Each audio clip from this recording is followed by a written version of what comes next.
Седьмой турнир по женскому мини-футболу памяти Иосифа Альбертовича Дьяка прошел в спортивном комплексе «Пересвет». Принять участие приехали спортсменки от 12 до 15 лет из подмосковных городов, а также из Красноярска, Вологды и Первомайска. Сергиев Посад представила команда «Экостром». Ежегодно на соревновании памяти Иосифа Альбертовича Дьяка проходит лотерея среди болельщиков. Получив билет на открытие соревнований, на закрытии можно выиграть приз. В этом году это iPhone 10. Открытие турнира посетил глава Сергиево-Посадского района. Дорогие спортсмены, очень приятно, что вы живете этим чудесным видом спорта, живете футболом.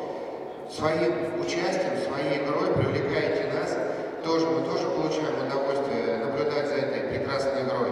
Большое спасибо, что таким образом мы опять почитаем память Иосифа Альбертовича.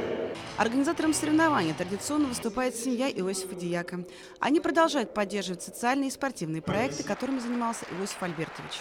Показываем турнирам, что нужно заниматься спортом, уделять время спорту. Спорт надо заниматься с детства.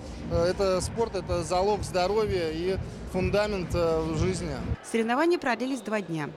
Первое место завоевала команда «Россиянка» из Красноармейска, второе – «Приолит» из Реутова, третье – хозяева турнира «Экостром» Сергиев Посад.